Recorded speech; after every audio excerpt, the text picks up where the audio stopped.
What is happening, my people? It is I, Cool Cat Jack, and with me is my co-host, Logan. Welcome to the Knuckle Guide to Culture. Are you looking for a way to show off your superior knowledge to all those troglodytes that stumble and grunt around you? Do you want to be the smoothest conversationalist at your lunch break? Then get ready to be the master of superficial intelligence. Movies, music, books, TV shows, video games, history, politics, sexy cave women, and interrupting dogs. We have it all. Knuckle Guide to Culture, because it's time to give your dome some love.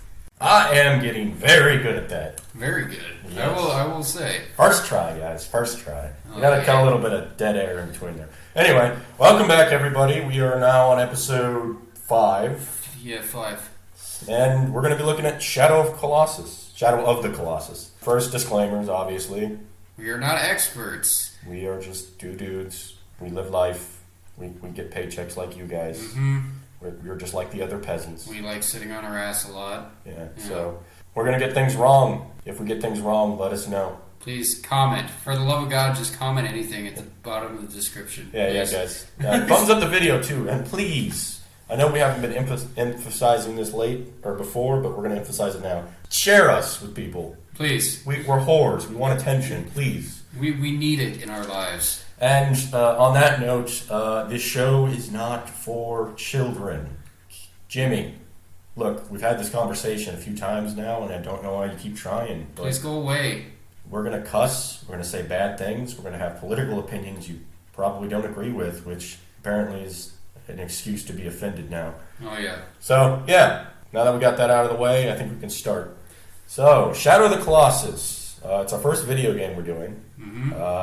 Has a pretty interesting premise. So we'll start out with the story, like at least the beginnings of it. Mm-hmm. Here's the spoiler-free part of the game.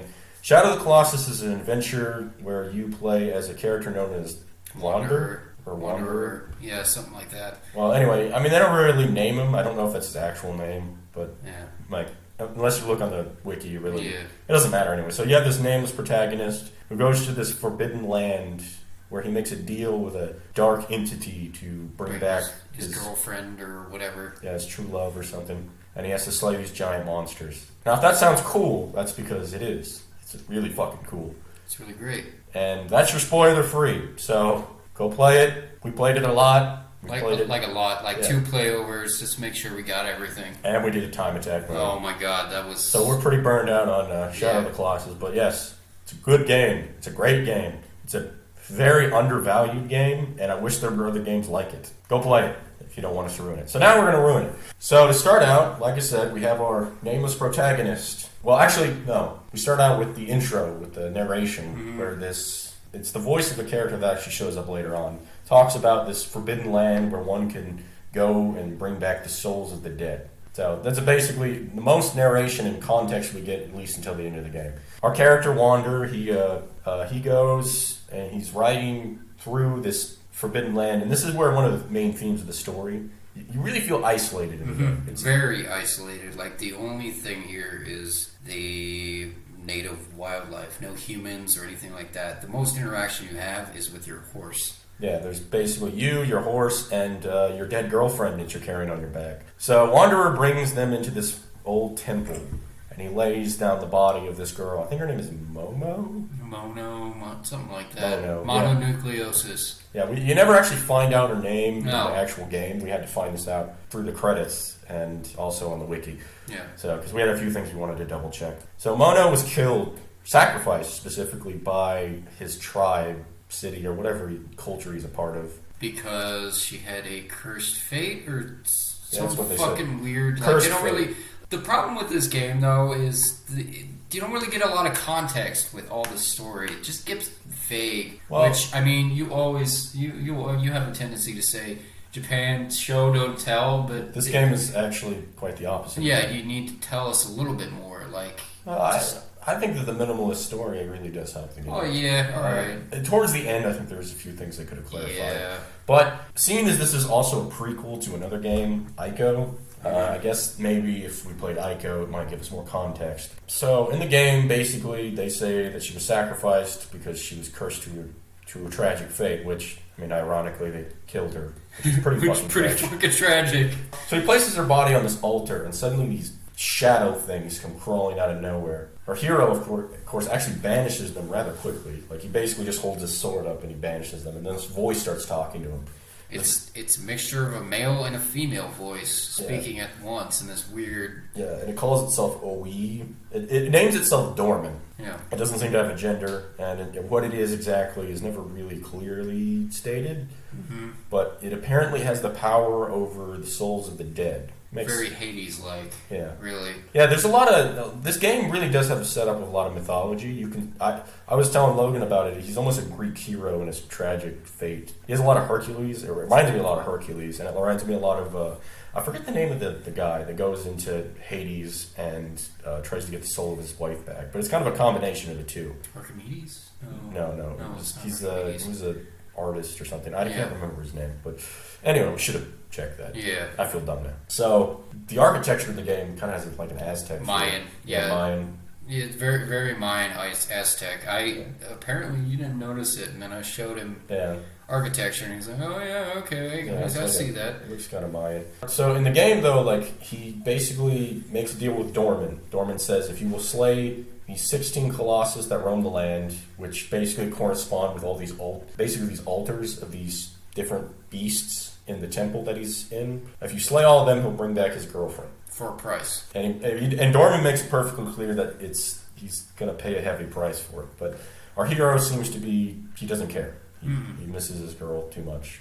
Which is an interesting character. I mean, we already have a motivation pretty much anyone could get behind. You know? Yeah.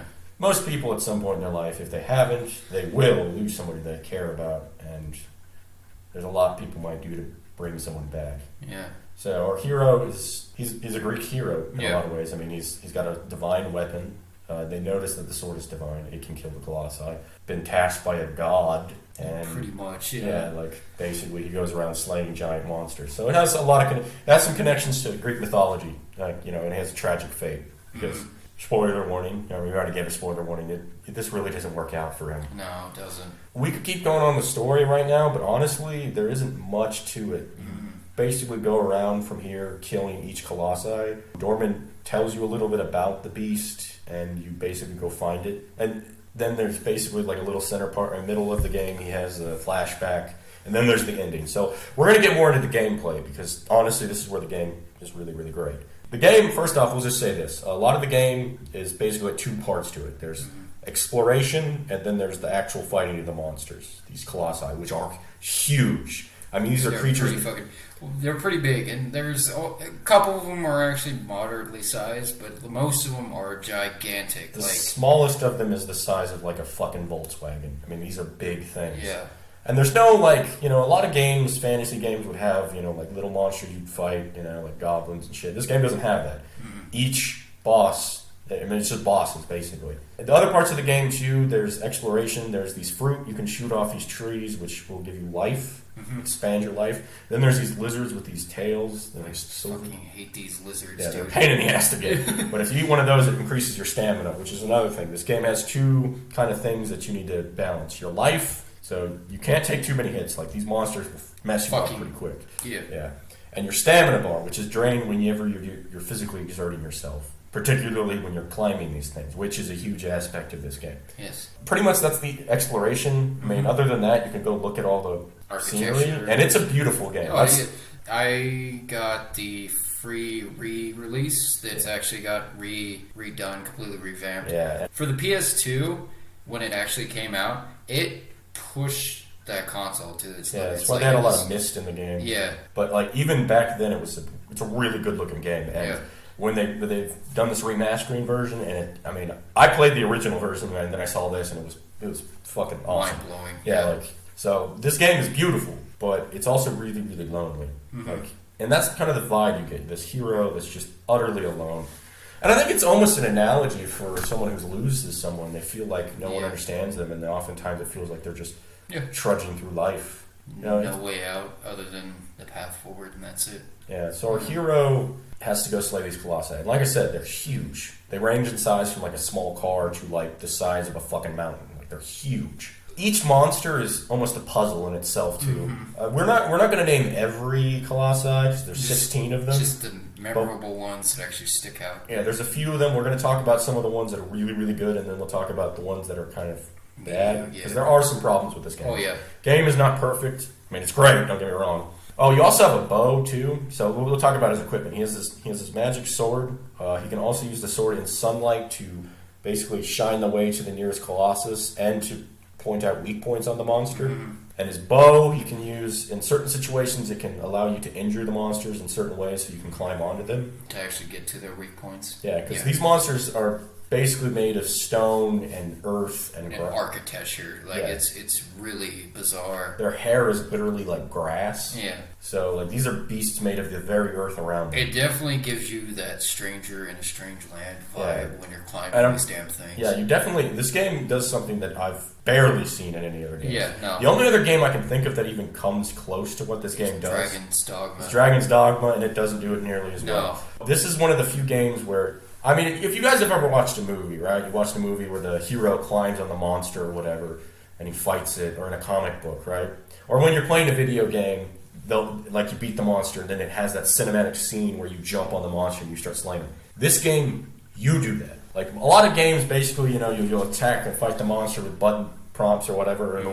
There's no button prompts here. You're the one climbing the monster. You're the one attacking its weak points. You're the one jumping on this thing. And it can get pretty crazy, and it's really cool. So, we'll talk about, let's just talk about the first one you meet. Kind of Minotaur-looking thing? Yeah, it's like a shorter Minotaur with a... Does he have a club? Yeah, he has a club. Yeah, he has a club. The thing is a lot of these monsters... really attack you. Some of them don't. Well, Some of them are very aggressive, and other ones aren't. So and you get the feeling these monsters aren't really even monsters. They're more like animals, really. Yeah. You can't just attack these things. You can't just run up and start hitting them with a sword. No. Because you would fail. Oh, yeah. You can't even hurt these things. Your blade will bounce off. So what you have to do is you have to figure out their weak points, and you have to figure out how to get to them. So for the first monster in particular, right, behind one of his legs is unarmored, and there's a wound that he has. If you stab that, it'll cause him to fall down onto his knee, and you can kind of climb up him. And there's little ledges and stuff on the monsters you can hold on to. And the thing is, this is where the puzzle part comes in. So not only do you have to find out how to climb on these things, but you have to do it in a certain amount of time because you only have so much stamina. There are parts of the monsters where you can rest on them. There are literally platforms on these things. The game, you have to balance your health, you have to balance finding the weak points, and you have to balance your stamina. There's a bit of a challenge. It's actually way harder than it sounds, right? And you're gripping the monsters. One trick that we finally learned after the second time beating the game, which I feel really fucking stupid for not figuring this out, is you realize that if you put your weapon away, it won't drain your stamina as fast. And you'll be able to climb faster, too. Yeah. You also have Agro, who can help you. He's your horse, or she's your horse. There's certain monsters where you need her, and other monsters where you don't. Yeah. Oftentimes, she's just useful for getting around. There's no fast travel in this game, other than if you kill one of the Colossus. Honestly, that's most of the time is you spending and trying to find these Colossi. It's just you meandering around and trying to figure out where the fuck this damn thing is. That is the first problem with the game, is it's not always clear where you need to go, because all you have for understanding where you need to go is a beam of light. Like, the beam of light it'll narrow down into a straight line when you find the right direction to go. But oftentimes it'll just point at a wall. Yeah, and you'll just be like, okay, do I have to go around the wall? Yeah, there's valleys and stuff, and there's a few monsters to get to where there's a little hole and you'll miss it. Yeah. So sometimes, especially if for the first time, navigation can be a pain in the ass. Yeah, you could probably cut the game. Actually, we fucking did that. You can kill all the Colossi within a couple hours. Yeah, the game isn't terribly long.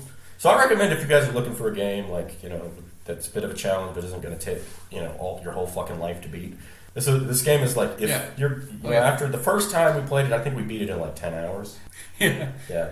You could probably do it even faster once you figure out everything. Oh, yeah. Replays are way easier. And this game does have a lot of replayability, too. But anyway, so now we need to talk about something else, though. We should talk about another issue with the game. There's a problem with the stamina meter and climbing. Climbing in the game is a huge thing you do.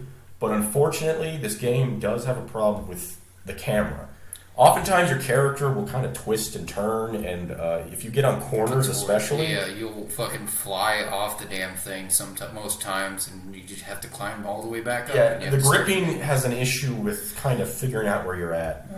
And sometimes your guy will just kind of like trip over nothing, which is a little bizarre. Yeah, no, I mean, I kind of get it, and then at the same time, I don't, because these are giant fucking creatures. Yeah, and another thing this kind of points out too is the hero of the story. Something that was that I noticed on a couple, like the second playthrough is he's really good with a bow, but he's really not very good with his sword. No. Like he's actually really clumsy with this thing. It's clear he doesn't have a lot of experience with combat.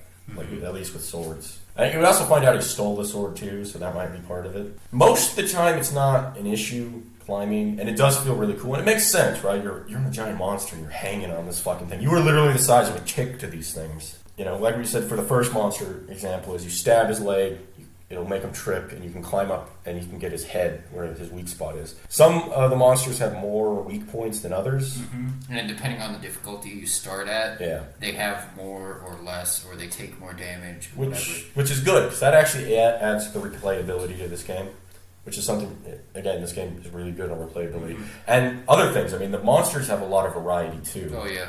I mean, you have the slow, slumbering, humanoid-looking one. Then there's straight up one. There's like a sea serpent. Yeah.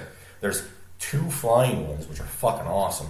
And then there's like stationary towers, and then there's like these bull ones that are smaller, but they're a lot faster and way more aggressive. Way more aggressive. Honestly, the second one you run into until you figure out how to do it, he's probably the hardest one, or one of the hardest ones. It's like a bull turtle thingy. I mean, and in this game, honestly, there's very few of them that make you feel like you're going to die. Yeah. It's actually pretty hard to die, unless you just, like, are running at the monster. Well, with the aggressive ones, it's really easy to get backed up in a corner and get wailed on, but, the game really encourages you to take your time. Speaking of taking your time, though, it makes sense, but this really irritated the shit out of me. Your character, when you get knocked down, it takes forever for you to get back up. Yeah, recovery can be a bitch. And most of the time it's fine. In particular for the second short, I forget his name. They have names, we don't know them though. Like they don't say them in the game, but there's one of them is it's the second it's like a bull almost. Yeah. But the thing is this thing is fast and he runs into you, and what'll happen is you'll fall and he'll just keep knocking you down before you can get up. And if he gets you into a corner, you're fucked. You're doomed. Yeah. I somehow managed to survive, and then I fucking died a little bit later on. And I had to do it all over again. The first time, because we switched off, like we said, Logan did a lot of them, because I'd actually beaten this game before about a year ago. No, not a year. A long time ago, but I did beat it. Yeah. So he did more of the monsters than me, and then the second time through, we switched off. Mm-hmm. So we played all the monsters individually ourselves, I think. So, but really the game encourages you to take your time. Oh yeah, it does. To figure it out, because if you just rush in there, you're gonna die. Oh yeah, absolutely. Other really great monsters. There was this hawk monster. He's like the third or fourth one you fight. I think he's the third one. Yeah, and it's really interesting. You're like in this lake, and there's these platforms, and it's a giant eagle. I mean, it's the size of a fucking bus. It's one of the ones that actually doesn't attack you right away. You actually have to fire your bow at the damn thing. Yeah, that's another thing that kind of comes up in the game, is you really do start to feel bad for these creatures. Yeah, like oftentimes some of them are not very aggressive unless you attack them, and some of them just aren't aggressive at all. Like there's a second flying one that's like this kind of like dragon. Yeah, like a gas bag dragon thing. Yeah, it has these little sacks on it that it uses to fly. And this thing won't fight you. At all. Like, it runs away from you. Yes. And you kill it. And as you play the game, each monster you beat, as you kill it, this shadowy material comes out of the monster and goes into you. Yeah. As you play, Wanderer actually starts to take on these, like, he gets black veins, and he becomes paler, his skin, or his hair kind of bleaches out, like black. Yeah. And he starts to really, actually something too that I think kind of happens is, or maybe this is just in my head, but it seemed like he does recover a lot slower as he gets through the game. Your theory was he progressively comes more and more closer to death. Yeah, because it seems like a Dorman is taking over his body. He actually does at the end of the game. All in all, for mechanics-wise, the game is really good. It's not perfect, but it's got a lot of problems, actually. It's mostly just... The only major issue is just in the stability issues with it. It's difficult to describe and explain, but sometimes, like I said, it's a little wonky. You might get on a corner and you keep grabbing the wrong corners And and your you're trying to camera go will up. flip out every so often. Yeah, and sometimes it seems like you trip over nothing. So sometimes what'll happen is the monsters may swing near you, and it may not even register that you were like tripped or anything. So it's finicky a little bit with that. It's a lot better in the newer one, but it's still a problem. Yeah. Like the original one was actually. Oh my god, dude! But all in all, though, other than that, and then it's also sometimes not clear what you need to do. No. Like some of these puzzles, especially like the second to last one, it's this giant like Minotaur. It's another Minotaur, but he's even bigger. To do this one, you're supposed to get him to attack platforms near the edges of the screen. He'll stomp and make a ramp for you to get up on this weird Colosseum thingy. Yeah, and then you have to go up there and you have to like shoot at it so it'll attack. So some more things will come down so you can climb even higher. And then you got to get him to go over to this bridge where he needs to smash it, but you need to make sure you don't fall off. And then you need to shoot his shoulder so he drops his weapon. And then you jump on him and he has one on his head and one on his hand, these sigils. The second time, you were having a bitch of a problem with especially the speed runs. The first time you do it, it's fucking insane. So some of these monsters, it's not clear what you need to do. Like, another one, too, is there's this sandworm that chases you around. And you're supposed to be on Obro, and you're supposed to be running around, and you're supposed to shoot him in the eyes while he chases you. But the problem is like, that's not made clear at all. Also, you can't really see where you're going, so sometimes you run into these pillars. Although, one thing that Dorman does do for you is give you vague hints, but even the hints don't really help sometimes. Yeah, it's just like change your angle to see your foe, and you're like, oh, thanks, Dorman. Gee whiz, thank you. It's like fucking Navi from Legend of Zelda. So just to sum up the gameplay, the three major issues are finicky with the climbing sometimes. The direction needs work. They need to either just... Like, the monsters show up on your screen after you beat them, but they don't show up on the map. You have a map, which is basically useless, right? Except if you're doing collectibles, which we'll get into in a minute. And then, of course, it's not always clear what you need to do with the monsters. Most of them are pretty... You can figure it out, right? Like the sea serpent, you have to fucking grab when he surfaces. Yeah, and you stab, like, these weak points, so it has these electrical things on its back. It'll disable them. And then another one that was kind of easy to figure out, which some people have had problems with it, but I figured it out, is there's the one that jumps at you, and there's these fiery pillar things nearby. You get up on it and you knock into it, and it'll grab a stick, and you pick that up and you light it, and then he's afraid of the fire, and you knock him off the edge, so his armor breaks, so you can get on his back. That one took a little bit of time, but for the most part, once you kind of figure out something with the fire is involved, you get it pretty quick. At this point, we'll get more into the story. So, like I said, at the halfway point, you can check in with your girlfriend. Basically, she just lays there, but he has a flashback of her waking up, or like a flash forward. Like a vision of her actually standing up. She wakes up, and she kind of cries out to you, and you get sucked away, almost. Another thing, though, when you defeat these Colossi in this redone version, it gives you this weird shadowy tunnel thing that looks like a Tool video. Oh, yeah, it's like a Tool music video. Well, I think that was in the original, too. Was it? Well, it wasn't nearly as trippy, though, in my opinion. Yeah, no, it's like that, you know the song Enema from Tool? There's like a tunnel way thing in that. That's what it kind of looks like. Jesus Christ. So, towards the end of the game, towards I think the 14th. I think it's like the 12th. Yeah, something like that. You go over to this other area where there's this guy, this lord, and his men following you. Basically, they understand that there's someone has stolen the sacred sword, and they need to go get it from this forbidden land that you're in. So that's when we kind of find out that your character isn't the hero we thought he was, right? Well, I mean, you already kind of have your suspicions, but what he's doing is wrong. And you get that vibe, too. Dorman is not a good creature. No. I mean, I don't know if he's out and out evil. He doesn't necessarily lie to you is the weirdest thing about it, though. He just says you'll pay a price. Yeah, but he's alive in a mission. Yeah. And, as your character is slowly corrupted, you start to realize, and again, as you start to see that some of the monsters aren't actually violent. Mm-hmm.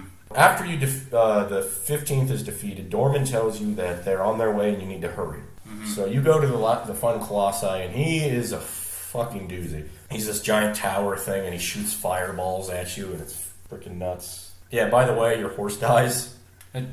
Quote unquote dies. That's a spoiler. Little I guess we could have just left that out. Yeah, and somebody plays. It's like, what the fuck? You didn't say anything. No, goddamn it. But yeah, your horse dies on your way to the final Colossus. Right, yeah. Well, she doesn't really die, but you think she dies. So your character gets to the final boss, who's this giant tower thing, and you climb him and you slay him. Well, you're teleported back, and when you get there, this lord is here with his guys, and basically he's like, you stole the sword. So it kind of implies he knows who this person is. There's quite a few theories that he's actually like an apprentice or something Yeah, like well, that. there's other warriors nearby. Yeah.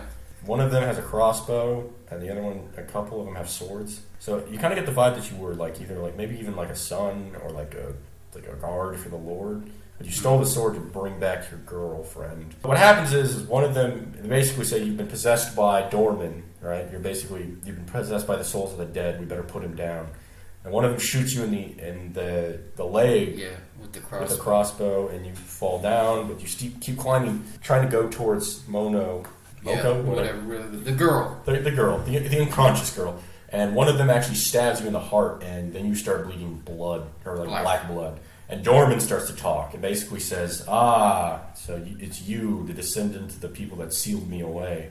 I'm going to take this warrior's body. He possesses you, and he becomes a giant demon thing. A shadowy monstrosity with weird spider legs on his back and fucking horns. And he looks really badass. Oh, yeah. Unfortunately, it's not nearly as awesome as you think it is because super slow. It's so slow, and you can't do anything, and you can't. You basically become a Colossus, actually. Yeah, and you can't kill anybody because it's scripted. Basically, they grab the sacred sword that your hero had used, and they run out, and you can't really follow them because you still have an injured leg. And what happens is on their way out, this lord basically he takes the sacred sword and he says, evil be gone. He uses the sword to create a seal. He drops the sword in this water. There's like this well towards the back of the temple, and you can actually go up the staircase, and there's a locked door that actually leads to the bridge that they had traveled on. They seal it in, and this great wind comes, and it starts pulling Dorman in, and basically it sucks away Dorman, and your character is basically left there as a shadow of what they were, being dragged away into this thing. And you go into the well, and there's this flashlight, and it goes and it pans over to the Lord traveling on this bridge.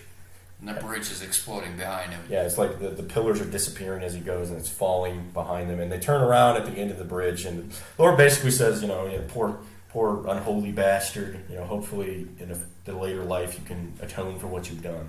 Which I think kind of hints. This is where it hints to the second game. So the credits play, and you have this very tragic music playing. Mona wakes up at the end of it, by the way. But there's this tragic music playing. And it pans over to all the Colossus. Yeah, all the Colossi, you get to see them as basically dirt and mounds of death. And so Mona wakes up, and your horse shows up and actually leads her to to the well, where there's a baby. Yeah, there's a baby. This is where the game gets kind of weird. Yeah. There's this baby with horns. And it's you. In fact, I found out on like the second or third playthrough. Second playthrough. If you push buttons, you can actually make the baby cry. So it's implied that this is you. You're reborn as a baby. You have horns are bad, I guess. Yeah. From when I found out, Ico horned children are cursed. Yeah. There's a lot of theories about what happens to this woman, but it's basically just you, as a baby, your girlfriend alive, and the horse, and she gets led to this garden with this baby deer, and it's a really beautiful moment. I mean, it kind of leaves a lot. Yeah, no, honestly, it gives me kind of a weird Adam and Eve vibe too. But it's more like Mary. Really? Yeah. Oh yeah, no. She has a baby, but she didn't have sex to have the baby, and you're born. There's a lot of weird religious undertones too, like the whole untainted form. Yeah, she's thing. Like a woman in white. She's a virgin. I assume she's a virgin. Yeah. She seems really young, so and you got this baby she didn't have. I mean, the baby's cursed though, so I don't know. There's a lot of different religious things going on. Obviously, you have rebirth, which is more Hinduism and Buddhism. A lot of things you can get from it. It has a very. I listened to this documentary. It was called The Hero's Journey. I kind of get that vibe, right? I mean, there's still missing characters that would be in that, but you kind of get that kind of vibe. It's a very classic kind of tale of a hero that must, travel to the underworld to bring back a loved one. It's every religion and every freaking mythology has some kind of story like this, or almost every. Mm-hmm. But that's the game. Then we can get into the New Game Plus stuff. So this game does have a lot of replayability. Mm-hmm. So because there's 3 difficulties. There is New Game Plus, which adds this time attack mode, which allows you to unlock new equipment. And normal and hard have different time attack modes. You unlock different items using on normal and then on hard, and those actually follow through on later playthroughs, and you keep all your stamina and your health. So this game does have a lot. It also has a mirrored mode, which is pretty interesting. We did that on the second playthrough, and it was really confusing for me. Yeah, like you wanted to just do normal. I'm like, no, let's flip it around, right? So, I mean, which basically changes up locations and where the weak spots on the monsters are, I believe. Without actually doing much, honestly. It just mirrors, just flops. Yeah, but it actually, I mean, it doesn't do much, but it really does kind of mix it up a little bit. I mean, you guys got to... Well, I was glad for that because, I mean, we beat the original game all the way through. Then we beat all the time attack modes on normal mode, and then we beat the game again because we wanted to unlock hard mode, and we haven't beaten time attack mode on hard mode. Because normal mode is more of a pain in the ass than I fucking thought it was going to be. Like, there is so much stress involved when you put a time limit on it. Yeah. Like, holy crap, both me and him were flipping out about this damn thing. Yeah, well, it's also just like we got kind of tired of it. Like, no offense, it's a great game, but I mean, you guys got to realize we beat this game within two times in we beat it in like 3 days. Yeah, right. Yeah, we kind of had to. Because we had to restart it. So we had to power through it, dude. Like, it was. I mean, it's a great game. It's a fantastic game. If you like video games, if you like puzzle games, even you'll like this game. And if you're kind of new to video games, this actually wouldn't be a bad place to start, especially with if you play on easy mode. I mean, I tried it once, and I mean it's like super easy, but for new people, it still may be a problem getting things. But this is a fun game, especially the first monsters. The first couple of them are really good at getting you used to how the game works because it gives you. I mean, it doesn't give you much when you start out. I mean, you kind of have to figure out the buttons and all that stuff, what does what, but it's not too hard to figure out on your own. Honestly, the game encourages you to explore and kind of test stuff out. And there's a lot of cool stuff you can do with the horse. And you can apparently fly on hawks. Yeah, no, we've never fucking done that, but apparently you can. Yeah.